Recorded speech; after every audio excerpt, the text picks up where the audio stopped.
So I will not present the program, the Master of Public Health program, that is a joint effort between the School of Government and the medical school in Bogota, Colombia. But I will present one example of the research we do. So this program includes the training of master public students, plus we do different research, inviting with the participation of the professors and the students in this process. This example is about the mental health results in a program, on a project joined between York University and Andes University. Basically, the goal was to, and the title was War and Peace, and the goal was to evaluate the impact on the population and on the health system of the conflict, more than 40 years conflict in Colombia, and evaluate the peace process that happened in 2016. Just as a context, Colombia had more than 40 years of conflict with more than 220,000 people dead and more than 8 million internal displaced population. And that is a long history of conflict and violence.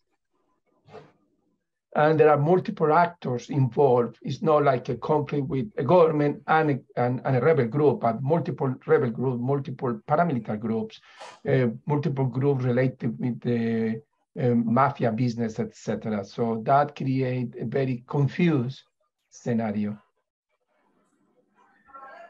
And in 2016, after 4 years of negotiation, the government did sign a peace agreement with one of the biggest rebel group called FARC.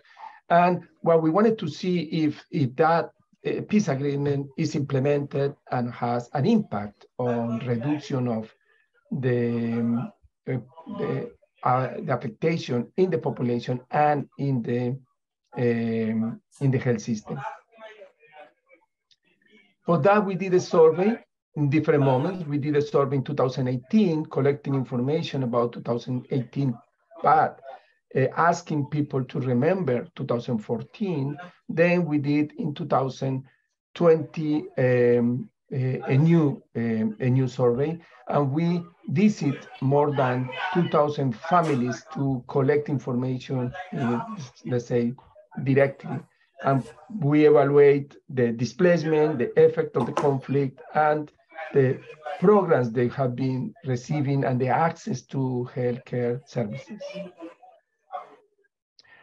Among Colombia, all the regions have been affected by the conflict, but we choose one of the regions with interesting combination of municipalities, communities less affected and communities more affected that are in red here by the conflict. So we can compare, and we did this survey in a representative sample for all the municipalities in this region.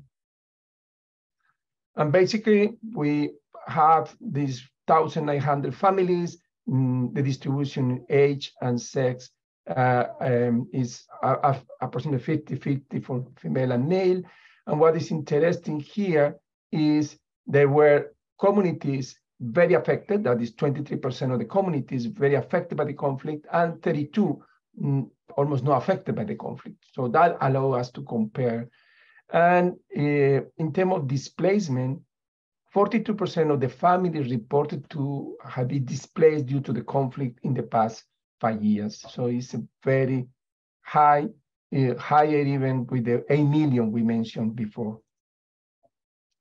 And among all the information we collect, some of the information were related to mental health. And in mental health, what we found that is the families who live in the community more affected by the conflict have twice the prevalence of mental health disorders in general. And if we split in terms of anxiety, depression, and schizophrenia, bipolar disease, it is the same. It's almost twice the report, and we use different tools from the WHO to evaluate these mental health disorders, and we find that almost twice the prevalence of anxiety, for example, depression among the population who live in conflict areas. And if we look at the equity and the difference between first and fifth quintile, we found that people in the poorest population is the population more affected by the conflict and more affected by the mental health problems. So it's the combination social economic situation plus conflict that create this high prevalence among this population. And I stop here.